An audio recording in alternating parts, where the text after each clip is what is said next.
Oke,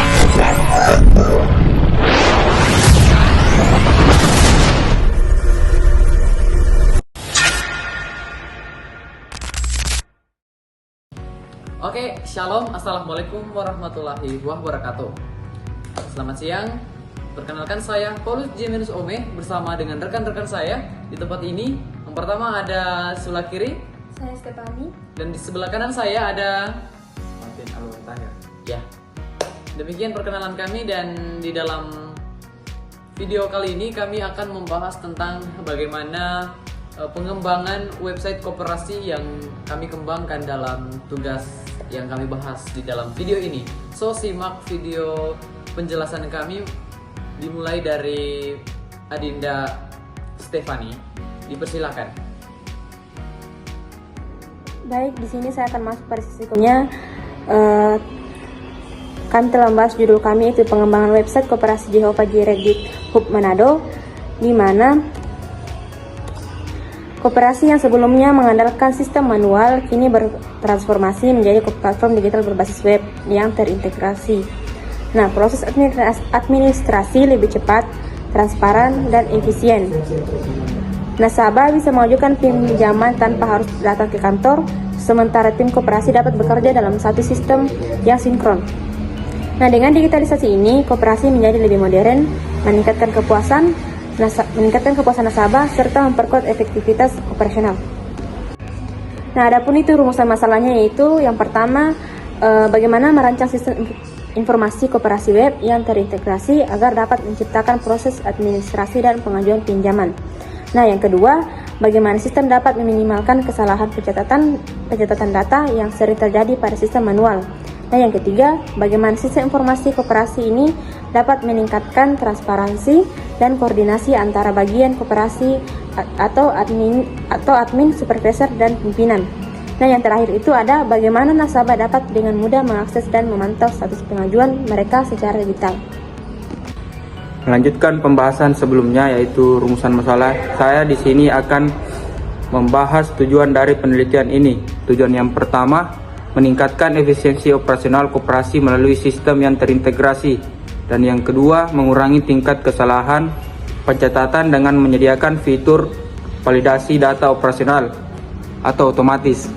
Dan yang ketiga, mempermudah akses nasabah dan melakukan pengajuan pinjaman dan memantau statusnya secara digital. Dan yang keempat, meningkatkan koordinasi dan transparansi antara bagian koperasi seperti admin, SPV, dan pimpinan. Dan yang terakhir, menjadi acuan atau model pengembangan sistem informasi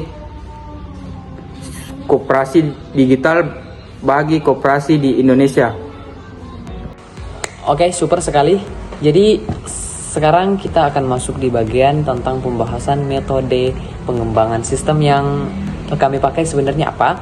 Kami bersepakat untuk menggunakan sistem Software Development Life Cycle atau disingkat SDLC. Kenapa kami pakai ini? Karena rasa-rasanya ini akan sangat membantu, terutama ada 1 dan 2 model yang ada di dalam SDLC ini yang kerap dipakai baik dalam dunia kerja ataupun skripsi dan lain sebagainya. Itu ada waterfall dengan juga eagle.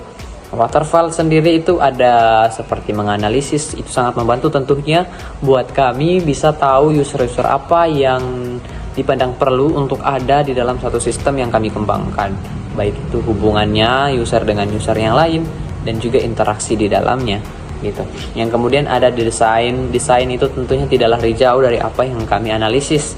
Dan kemudian di bagian implementasinya itu kami akan tentunya seperti ngoding dan terjun langsung di dalam ngodingnya gitu. Dibuatkan sebuah codingan di dalam dari apa yang kami analisis, kemudian kami desain, dan desain ini kami kembangkan di dalam codingnya. Kemudian yang keempat itu ada testing, mungkin terkesan seperti software testing, tapi itu seperti di tes error, bug, dan lain sebagainya begitu.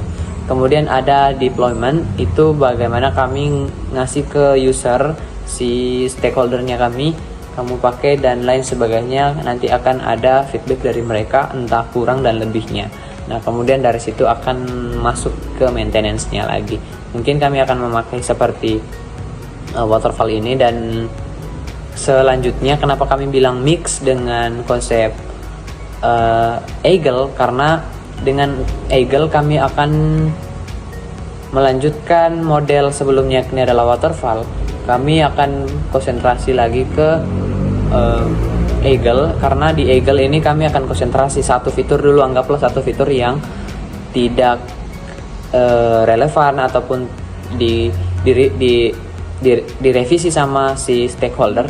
Nah, dengan itu akan membantu mengarahkan kami untuk konsentrasi kepada fitur yang sedang direvisi sama stakeholder, karena sedikit apa yang dijelaskan di dalam Eagle ini sendiri saya akan tampilkan sebelah ini. Karena di Eagle ini dia di planning dulu, dikonsentrasi dulu, anggaplah fitur pembelanjaannya atau fitur apa gitu yang tidak disukai sama stakeholder.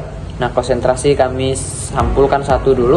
Ketika ini yang tidak disuka sama stakeholder, kemudian akan didesain ulang, kemudian di-develop lagi, terus dites lagi, kemudian di-deploy lagi sama si stakeholder, kemudian di-review sama mereka, terus di-launching lagi sampainya selesai dan bagus kata mereka gitu.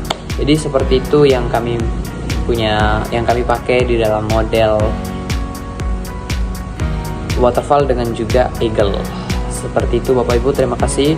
Semoga penjelasan dari kami boleh mewakili tentang bagaimana penyampaian dari ilmu pengetahuan ini. Shalom, terima kasih. Jadi saya lanjutkan kepada teman saya selanjutnya. Sampailah kita kepada sesi kesimpulan. Jadi dari proses yang sudah kami jalani ini, bisa disimpulkan bahwa sistem informasi koperasi berbasis web ini benar-benar memberikan perubahan yang berarti.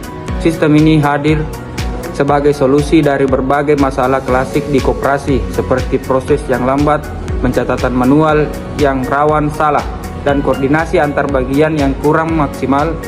Dengan satu platform terintegrasi semua pihak di koperasi, mulai dari nasabah, admin, supervisor, sampai pimpinan, bisa bekerja lebih cepat, rapi, dan saling terhubung. Selain itu, nasabah kini tidak perlu lagi repot datang langsung ke kantor hanya untuk mengajukan pinjaman atau mengecek statusnya. Semua bisa dilakukan secara online, lebih praktis dan efisien. Kami berharap sistem ini tidak hanya bermanfaat untuk koperasi tempat kami studi, tapi juga bisa jadi inspirasi untuk koperasi-koperasi lain yang ingin mulai bertransformasi ke arah digital. Karena di era sekarang, pelayanan yang cepat, akurat, dan mudah diakses adalah kunci untuk tetap relevan dan berkembang.